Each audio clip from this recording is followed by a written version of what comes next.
நாம ஏதோ ஷூட்டிங்லேருந்து நேராக வந்து சிஎம் ஆன மாதிரியே சில பேர் ஒரு இமேஜ் கிரியேட் பண்ணுறாங்க. அவங்களுக்கு அவங்க ஆசைப்படுற லாங்குவேஜ்லேயே சொல்கிறோம், அது வெறும் ரீல் தான், ரியல் கிடையாது. ஒரு சாதாரண நடிகனாக தான் நம்ம கெரியர் தொடங்குச்சு. அப்புறம் அப்படியே சின்சியராக உழைச்சி மேலே வந்தோம். நம்ம கெரியரில் நாம் மேலே வந்ததுக்கு இந்த விஜய் ஒருத்தன் மட்டுமே காரணம் இல்லை, அவனோட உழைப்பு மட்டுமே காரணம் இல்லை. இந்த விஜயோட உழைப்புக்கும் உயர்வுக்கும் பின்னாடி இருக்கிற ஒட்டுமொத்த தமிழ்நாட்டு மக்களோட அன்பும் அரவணைப்பும் தான் காரணம்.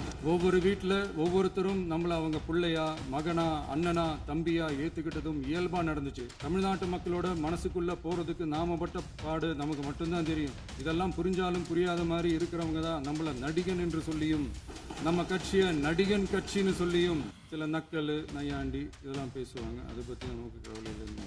இந்த 2026 தேர்தலில் கூட்டணியே இல்லாமல் தனியா நின்னோம். மக்கள் நம்மள தெளிவா புரிஞ்சுக்கிட்டதாலையும் நம்ம டிவிகே தோழர்களோட உழைப்பாலையும் நாம 35% வாக்குகளை வாங்கினோம். 1,72 லட்சம் வாக்குகளோட தமிழ்நாட்டிலேயே தனி பெரும் கட்சியா வந்தோம். தமிழக மக்களாலையும் நம்மளோட ஆதரவு இயக்கங்களாலையும் இதோ இன்னைக்கு இங்க நம்ம டிவிக்கே ஆளும் கட்சியா உட்கார்ந்துருக்கிறோம். மக்களுக்கு சரியான பாதுகாப்பு இல்லாம, நம்ம கூட்ட நிகழ்ச்சிக்கு போதுமான பாதுகாப்பு இல்லாமன்னு இன்னும் வெளியே சொல்ல முடியாத நிறைய சூழ்ச்சிகள் எல்லாத்தையும் தாண்டி தான் நாம் இந்த இடத்துக்கு வந்திருக்கிறோம். But still miles to go. நம்ம டிராவல்ல எல்லாத்துக்கும் முக்கியமா நம்மளோட சொந்தங்கள், நம்மளோட உறவுகள், 41 பேர் கரூர் சம்பவத்தில் இழந்த வேதனை எல்லாம் எப்படி சொல்றதுனே தெரியல. நம்ம மனசு விட்டு என்னைக்கும் அந்த வலியும் வேதனையும் நீங்கவே நீங்காது. அதுலேயும் நம்ம மேலேயே பழி போட்ட கொடுமையெல்லாம் இருக்கும் பாருங்க, அதெல்லாம் வேற லெவலுங்க. என்னத்துக்கு அப்படியெல்லாம் செஞ்சாங்கன்னு தெரியல. அரசியல்னா இப்படியெல்லாம் கொடூரமாக இருக்கணுமா என்ன? 2017 கடைசியில் இருந்து 2026 ஏப்ரல் வரைக்கும் இருந்த புண்ணியவான்கள் ஆட்சியில் ஒவ்வொரு டிபார்ட்மெண்ட்லையும் போட்ட ஏராளமான ஓட்டைகளை அடைச்சிக்கிட்டே படிப்படியா மக்களுக்கு நல்லதையும் செஞ்சுக்கிட்டே வருவோம். அதனால தான் நமக்கு எதிராக யார் யாரோ சேரவே மாட்டாங்கன்னு நினைச்சவங்கலாம் ஒன்னா சேர்றாங்க. நம்ம ஆட்சிக்கு டேட்டு குறிக்கிறாங்க. சரி, அவங்கள நம்ம மக்களே பார்த்துப்பாங்க, அதை விடுங்க.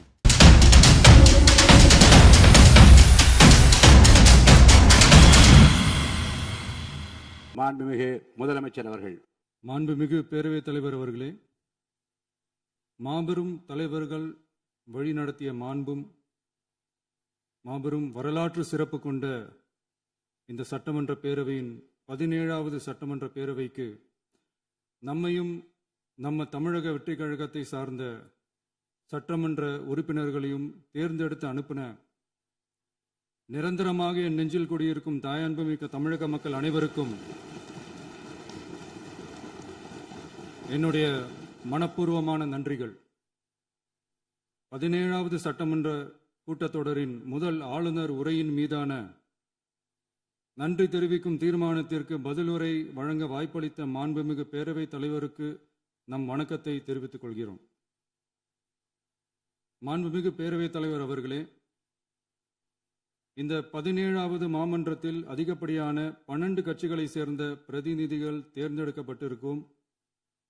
நாம கொள்கை ரீதியாகவும் நிலைப்பாடு ரீதியாகவும் வேறுபட்டு இருந்தாலும் மக்கள் பணி செய்வதுதான் நம்ம எல்லாருக்கும் பிரைமரியா இருக்கிற ஒரே எய்ம். அந்த வகையில தான் நம்ம எல்லாருமே நம்ம மக்களால் அங்கீகரிக்கப்பட்டு சட்டமன்றத்திற்கு வந்திருக்கிறோம். அதனால நாம கருத்தால் வேறுபட்டாலும் மக்கள் சேவை என்ற நோக்கத்தில் நம்ம மாநிலம் சார்ந்த விஷயங்கள்ல நாம எல்லாரும் ஒன்றிணைந்து பயணிச்சா நம்ம தமிழ்நாடு என்னைக்கும் எதிலையும் முதன்மை மாநிலமாக திகழும். ஆளுநர் உரைக்கு நன்றி தெரிவிக்கும் தீர்மானத்தில் பேசின மாண்புமிகு உறுப்பினர்களுக்கு நன்றி. எதிர்த்து பேசினாதான் எதிர்கட்சின்னு ப்ரூவ் பண்ண முடியும்னு நினைச்சுக்கிட்டு பேசின எதிர்கட்சியை சேர்ந்த எதிர்கட்சி தலைவர் உள்ளிட்ட மாண்புமிகு உறுப்பினர்களுக்கும் வணக்கமும் நன்றியும். பதிலுரை வழங்குற அதே நேரத்தில் நம்மளை சட்டமன்ற உறுப்பினராக தேர்ந்தெடுத்த பெரம்பூர் தொகுதி மக்களுக்கு நம்மளோட நெஞ்சார்ந்த நன்றிகள். அதே மாதிரி ராஜினாமா பண்ணிட்டாலும் நம்மளை தேர்ந்தெடுத்த திருச்சி கிழக்கு மக்களுக்கும் இந்த மன்றத்தில் நம்மளோட நன்றியை பதிவு செய்கிறோம். அப்புறம் நம்மளோட அரசியல் பயணத்தை பற்றியும் கொஞ்சம் பதிவு செய்ய விரும்புகிறோம். நாம் ஏதோ ஷூட்டிங்லேருந்து நேராக வந்து சிஎம் ஆன மாதிரியே சில பேர் ஒரு இமேஜ் கிரியேட் பண்ணுறாங்க. அவங்களுக்கு அவங்க ஆசைப்படுற லாங்குவேஜ்லேயே சொல்கிறோம், அது வெறும் ரீல் தான், ரியல் கிடையாது. ஒரு சாதாரண நடிகனாக தான் நம்ம கெரியர் தொடங்குச்சு. அப்புறம் அப்படியே சின்சியராக உழைச்சி மேலே வந்தோம். நம்ம கெரியரில் நாம் மேலே வந்ததுக்கு இந்த விஜய் ஒருத்தன் மட்டுமே காரணம் இல்லை, அவனோட உழைப்பு மட்டுமே காரணம் இல்லை. இந்த விஜயோட உழைப்புக்கும் உயர்வுக்கும் பின்னாடி இருக்கிற ஒட்டுமொத்த தமிழ்நாட்டு மக்களோட அன்பும் அரவணைப்பும் தான் காரணம். ஒவ்வொரு வீட்டில் இருக்க ஒவ்வொருத்தரும் நம்மளை அவங்க வீட்டில் ஒருத்தனா ஏற்றுக்கிட்டது தான் நமக்கு கடவுளும் மக்களும் தந்த மிகப்பெரிய வரம். அதுக்காகவே கடவுளுக்கு சமமான நம்மளோட சொந்தங்களான தமிழக மக்கள் அனைவருக்கும் மீண்டும் மீண்டும் நன்றி. இப்படி நம்மளை தாயன்போடு அள்ளி அரவணைச்ச தமிழ்நாட்டு மக்களுக்கு நாம் எப்படியெல்லாம் துணையாக இருந்தோம், எப்படியெல்லாம் மக்களோட மக்களா இருந்தோம்னு சொல்றேன். 1990ஸ்லயே ரசிகர் மன்றமாக இருந்தப்பவே மக்களுக்கு துணையாக நிற்க ஆரம்பித்தோம். அதுக்கப்புறம் நற்படி மன்றமாகவும் அதுக்கப்புறம் விஜய் மக்கள் இயக்கமாகவும் மாறி மக்களோட மக்களாக நின்றுகிட்டு இருந்தோம். 2008 ஈழத் தமிழருக்கு ஆதரவாக உண்ணாவிரதம் போராட்டம் செஞ்சோம்.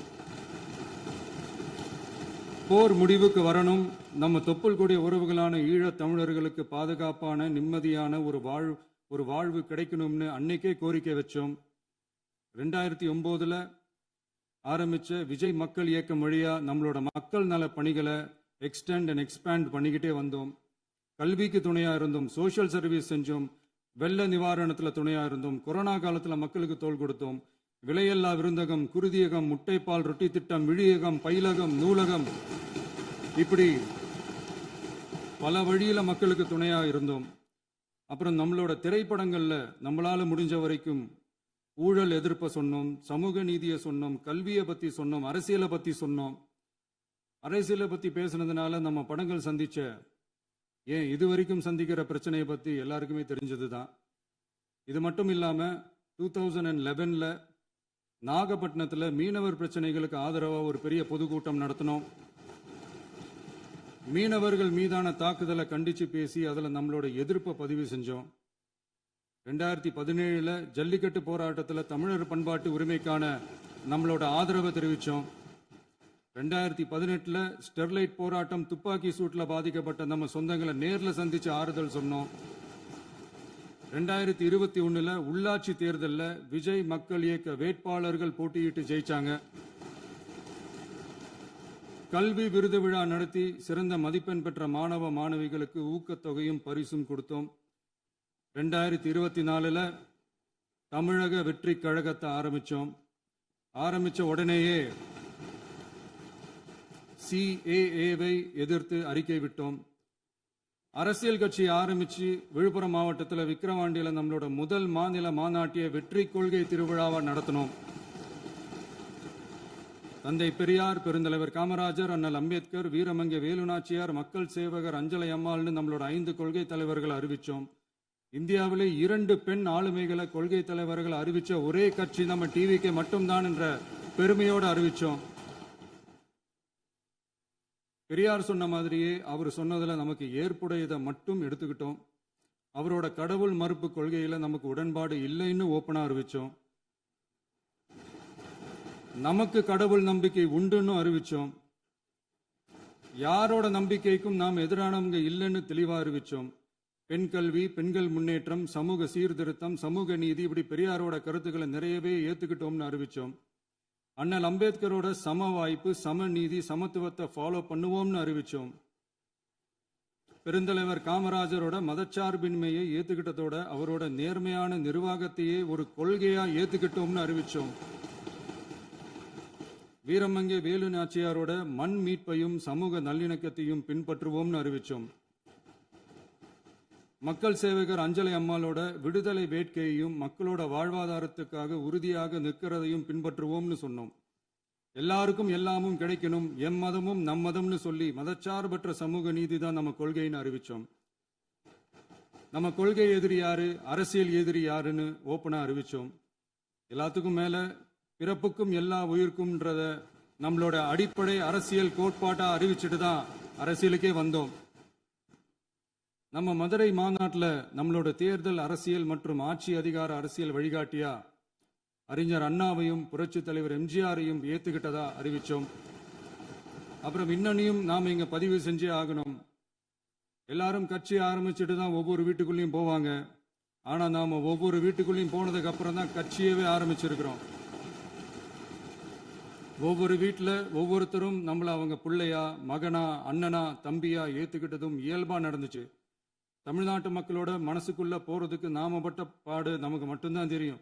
இதெல்லாம் புரிஞ்சாலும் புரியாத மாதிரி இருக்கிறவங்க தான் நம்மள நடிகன் என்று சொல்லியும், நம்ம கட்சியை நடிகன் கட்சின்னு சொல்லியும் சில நக்கல், நையாண்டி இதெல்லாம் பேசுவாங்க. அதை பத்தி நமக்கு கவலை இல்லைன்னு வைங்க. இப்படி நம்ம அரசியல் பயணம் ரொம்ப டிரான்ஸ்பரண்டா தான் ஆரம்பிச்சிருக்கு. இந்த 2026 தேர்தலில் கூட்டணியே இல்லாமல் தனியா நின்னோம். மக்கள் நம்மளை தெளிவா புரிஞ்சுக்கிட்டதாலையும் நம்ம டிவிகே தோழர்களோட உழைப்பாலையும் நாம 35% வாக்குகளை வாங்கினோம். 1,72,00,000 வாக்குகளோட தமிழ்நாட்டிலேயே தனி பெரும் கட்சியா வந்தோம். தமிழக மக்களாலையும் நம்மளோட ஆதரவு இயக்கங்களாலையும் இதோ இன்னைக்கு இங்க நம்ம டிவிகே ஆளும் கட்சியா உட்கார்ந்துருக்கிறோம். இந்த ஆளும் கட்சியா ஆனதும் அவ்வளவு சாதாரணமாலாம் நடந்துடல. 2.25 வருஷத்துல ஆட்சிக்கு வந்துட்டீங்கன்னு ரொம்ப கிண்டலா கேலியா சிலர் பேசுறாங்க. எங்களோட இந்த 2.25 வருஷ டிராவல்ல எவ்வளவு வலியும் வேதனையும் இருக்குது. நம்மளோட மக்கள் சந்திப்புக்கே அவ்வளவு இடையூறு, அவ்வளவு தடைகள், ஊர் உலகத்துல யாருக்கும் இல்லாத ஒன்னா நமக்கு மட்டுமேன்னு தனியா ஸ்பெஷலா எக்ஸ்க்ளூசிவா நிறைய நிபந்தனைகள், நெருக்கடிகள், கட்டுப்பாடுகள், நம்மளை சந்திக்க வர்ற மக்களுக்கு சரியான பாதுகாப்பு இல்லாம, நம்ம கூட்ட நிகழ்ச்சிக்கு போதுமான பாதுகாப்பு இல்லாமன்னு இன்னும் வெளியே சொல்ல முடியாத நிறைய சூழ்ச்சிகள் எல்லாத்தையும் தாண்டி தான் நாம் இந்த இடத்துக்கு வந்திருக்கிறோம். But still miles to go. நம்ம டிராவல்ல எல்லாத்துக்கும் முச்சமா நம்மளோட சொந்தங்கள், நம்மளோட உறவுகள், 41 பேர் கரூர் சம்பவத்தில் இழந்த வேதனை எல்லாம் எப்படி சொல்றதுனே தெரியல. நம்ம மனசை விட்டு என்னைக்கும் அந்த வலியும் வேதனையும் நீங்கவே நீங்காது. அதுலயும் நம்ம மேலேயே பழி போட்ட கொடுமையெல்லாம் இருக்கும் பாருங்க, அதெல்லாம் வேற லெவலுங்க. என்னத்துக்கு அப்படியெல்லாம் செஞ்சாங்கன்னு தெரியல. அரசியல்னா இப்படியெல்லாம் கொடூரமா இருக்கணுமா என்ன? சரி விடுங்க. இந்த விஜய் இவனோட மக்களுக்காக எதையும் தாங்க தயாரா ஆகிட்டான். இவ்வளவு பெயின்ஃபுல்லான நம்ம பொலிட்டிக்கல் டிராவல்ல நம்மளோட மிகப்பெரிய ஆறுதலும் பலமும் என்ன தெரியுமா? என் நெஞ்சில் குடியிருக்கும் என்னோட தமிழ்நாட்டு மக்களும், என் உயிருக்கு உயிரான என்னோட தோழர்களும் தான். அவங்களோட பலத்தால தான். அன்னைக்கு 1967 முன்னாள் முதல்வர் மாண்புமிகு அறிஞர் அண்ணா அவர்கள் தலைமையில் அமைஞ்ச சாமானியர்களோட ஆட்சி மாதிரி, 1977 முன்னாள் முதல்வர் மாண்புமிகு புரட்சி தலைவர் எம்ஜிஆர் அவர்கள் தலைமையில் அமைஞ்ச மிக சாமானியர்களோட ஆட்சி மாதிரி, இதோ இன்னைக்கு அதே வரிசையில 2026 சட்டமன்ற தேர்தலில் இந்த விஜயோட தோழர்கள் இடம்பெற்ற ஒரு மிக மிக சாமானியர்களின் ஆட்சி அமைஞ்சிருக்கு. வாகை சூடும் வரலாறு திரும்பி இருக்கிறது. இப்படி ஒரு தீர்ப்பை மக்கள் அளிச்சதுனால தான் தமிழக வரலாற்றில் ஒரு மகத்தான கூட்டணி ஆட்சியை நாம் அமைச்சிருக்கிறோம். இளைஞர்களால என்ன செய்ய முடியும், பெண்களால என்ன செய்ய முடியும்னு கேட்டவங்களுக்கான பதில் தான் இன்னைக்கு அமைஞ்சிருக்கிற நம்ம ஆட்சி. ஒரே ஒரு குடும்பம் மட்டும் முக்கியம்னு சொல்றது நம்மளோட ஆட்சி அதிகார அரசியல் இல்ல. தமிழ்நாட்டில் இருக்கிற ஒவ்வொரு குடும்பமும் முக்கியம்னு சொல்றது தான் நம்ம அரசியல். நம்மளோட ஆட்சி அதிகாரம் அதான் நம்மளோட மனசாட்சி உள்ள மக்களாட்சி.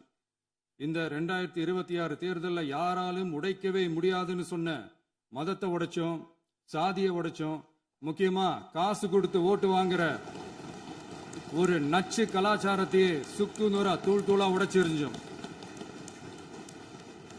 நாம கிளீன் கவர்னன்ஸ் அண்ட் குட் கவர்னன்ஸ்ல உறுதியா இருக்கிறோம். இப்ப மட்டும் இல்ல, எப்பவுமே இப்படிதான் இருப்போம். இதுல 100% இது உண்மைன்றதுனால தான் பாரம்பரியமான தினத்தந்தி பத்திரிகை ஊழலின் ஊற்றுக்கண் அடைக்கப்படுகிறதுன்னு 16/6/2026 அன்னைக்கு ஒரு தலையங்கமே எழுதியிருக்கு. ஒரு தவறு செய்தால், அது தெரிந்து செய்தால் அவன் தேவன் என்றாலும் விடமாட்டேன் என்று எம்ஜிஆர் அன்று பாடினார். அதை இன்று விஜய் செயலில் காட்டுகிறார்னு அந்த எடிட்டோரியல்ல எழுதியிருக்கு. இந்த நேரத்தில் தினத்தந்திக்கு நம்மளோட நன்றியை தெரிவிச்சுக்கிறோம். அரசியலுக்கு வந்து 2 வருஷம் தான் ஆகுது. உங்களுக்கு என்ன தெரியும், உங்களால என்ன முடியும்னு கேலியா கேட்டவங்களுக்கு தினத்தந்தியோட பதிலை இப்போதைக்கு போதும்னு நினைக்கிறேன். என்னென்னமோ செய்வான்னு சொல்றானே இந்த விஜய், பல வருஷமா இருக்கிற ஒரு பதவி வெறி பிடிச்ச அரசியலை உடைச்சி எப்படி செய்வான்னு நம்ம மக்களை யோசிச்சிருவாங்க. இதோ இப்போ நம்ம மக்களுக்கு புரிஞ்சிருக்கும். இப்பவும் சொல்றோம், இது வெறும் ஆரம்பம் தாங்க. இந்த மாபெரும் சபையிலிருந்து கேட்கிற மக்களே, நமக்கு கொஞ்சம் அவகாசம் கொடுங்க. இதுக்கு முன்னாடி, அதாவது 2017 கடைசியில இருந்து 2026 ஏப்ரல் வரைக்கும் இருந்த புண்ணியவான்கள் ஆட்சியில ஒவ்வொரு டிபார்ட்மெண்ட்லயும் போட்ட ஏராளமான ஓட்டைகளை அடைச்சிக்கிட்டே படிப்படியா மக்களுக்கு நல்லதையும் செஞ்சுக்கிட்டே வருவோம். அதனாலதான் நமக்கு எதிரா யார் யாரோ சேரவே மாட்டாங்கன்னு நினைச்சவங்க எல்லாம் ஒன்னா சேர்றாங்க. நம்ம ஆட்சிக்கு டேட்டு குறிக்கிறாங்க.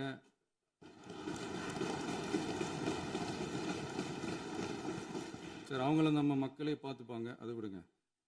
நாம ஆட்சிக்கு வந்து சரியா 40 நாள் ஆகுது. அதுக்குள்ள என்ன செஞ்சீங்கன்னு கேட்கறாங்க. ஒரு லிஸ்ட் ஒன்று சொல்றேன் கேளுங்க. பெண்கள் பாதுகாப்புக்காக சிங்கப்பெண் சிறப்பு படை, 200 யூனிட் வரை கட்டணமில்லா மின்சாரம், போதைப் பொருள் ஒழிப்புக்காக தனிப்படை, குறுவை நெல் சாகுபடியை ஊக்குவிப்பதற்காக 134.83 கோடி சிறப்பு தொகுப்பு திட்டம், வழிபாட்டு தலம், ஸ்கூல், பஸ் ஸ்டாண்டுன்னு அதுக்கு பக்கத்தில் இருக்கிற 717 மதுபான கடைகள் மூடப்பட்டன. அங்க வேலையில் இருந்தவர்களுக்கு வேறு கடைகளில் வேலை, கவனிக்கப்படாமல் விடப்பட்ட அம்மா உணவகங்கள் புதுப்பிக்கப்பட்டன. பத்திரப்பதிவு துறையில் பகல் கொள்ளைக்கு ஃபுல் ஸ்டாப் வைக்கப்பட்டுள்ளது. வருகையில்லா ஆவண பதிவு முறை கொண்டுவர உத்தேசிக்கப்பட்ட செயல்பாட்டில் உள்ளது. அரசு மற்றும் தனியார் மருத்துவமனையில் ஸ்கேன் மையங்களில் கருவுறுவதற்கு முன் மற்றும் பின் ஏற்படும் தவறுகளை கண்காணிக்கவும், மருத்துவ நிறுவனம் முறைப்படுத்தும் சட்ட விதிகள் பின்பற்றப்படுகிறதா என கண்காணிக்கவும், மருத்துவ மற்றும் ஊரக பணிகள் இயக்கத்தின் பயன்பாட்டிற்காக 40 புதிய வாகனங்கள் வழங்கப்பட்டுள்ளது. கூட்டுறவு வங்கியின் ஏழை எளிய மக்கள் வாங்கிய கடனுக்கு முதல் முத்தாய்ப்பாக ரூபாய் 2045 கோடி தள்ளுபடி வழங்கி ஆணையிடப்பட்டுள்ளது. ஒன்றிய அரசிடம் கேட்டுக்கொண்டதற்கிணங்க கடந்த 2 வருடமாக நிறுத்தி வைக்கப்பட்ட இருந்த ஜல் ஜீவன் மிஷன் திட்டம் புதுப்பிக்கப்பட்டு ஜல் ஜீவன் மிஷன் திட்டம் 2.0 நடைமுறைக்கு கொண்டு வரப்பட்டுள்ளது. 18,500 கோடி அளவில் உறுதியளிக்கப்பட்ட காஞ்சிபுரம் மாவட்டத்தில் மைய விரிவாக்க திட்டம், கோயம்புத்தூரில் மின்னணு பொருட்கள் மற்றும் மின்னணு அமைப்புகள் உற்பத்தி திட்டம் மற்றும் திருவள்ளூர் மாவட்டத்தில் காட்டுப்பள்ளி LNT கப்பல் கட்டும் தளம் விரிவாக்க திட்டத்திற்கு ஒப்பந்தங்கள் போடப்பட்டுள்ளன. அனைத்து நிர்வாக நடவடிக்கைகளும் மின்னணு முறையில் மாற்றம் கொண்டு வர நடவடிக்கை எடுக்கப்பட்டு வருகிறது. சட்டவிரோத கல்குவாரி மற்றும் அனுமதியின்றி கனிமங்களை எடுத்துச் செல்வது தடுக்கப்பட்டுள்ளது. பல்வேறு குவாரிகள் சீல் வைக்கப்பட்டுள்ளன. கனிமங்களை கண்காணிப்பது, எல்லைகளை நிர்ணயிப்பது மற்றும் ஆளில்லா விமானம் மூலம் அளவீடு செய்வது போன்றவற்றை செயல்படுத்துவதற்கான பணிகள் மேற்கொள்ளப்பட்டு வருகின்றன. அனைத்து துறைகளிலும் அலுவலர் தலையீடு இல்லாமல் லஞ்ச லாவண்யமற்ற தமிழகத்தை உருவாக்க அனைத்து நடவடிக்கைகளும் முடுக்கிவிடப்பட்டுள்ளது. இதெல்லாம் சாம்பிள் தான், இன்னும் இருக்கு. இந்த வெறும் 40 நாளுக்குள்ளேயே இவ்வளவு செஞ்சிருக்கோம்னா இனி வர்ற நாட்கள்ல கொஞ்சம் கொஞ்சமா படிப்படியா ஸ்டெடியா உழைச்சி லஞ்ச லாவண்யம் இல்லாத, ஊழல் இல்லாத, பெண்களுக்கு பாதுகாப்பான, சுதந்திரமான, டிரான்ஸ்பரண்டான தமிழ்நாட்டை நம்ம சொந்தங்களான தமிழக மக்களுக்கு தர்றது தான் நம்மளோட ஒன் அண்ட் ஒன்லி டார்கெட். கண்டிப்பா அதை நிறைவேற்றியே காட்டுவோம். 8 கோடி மக்கள் நம்மளோட இருக்கிறப்போ ஏங்க அதை செய்ய முடியாது?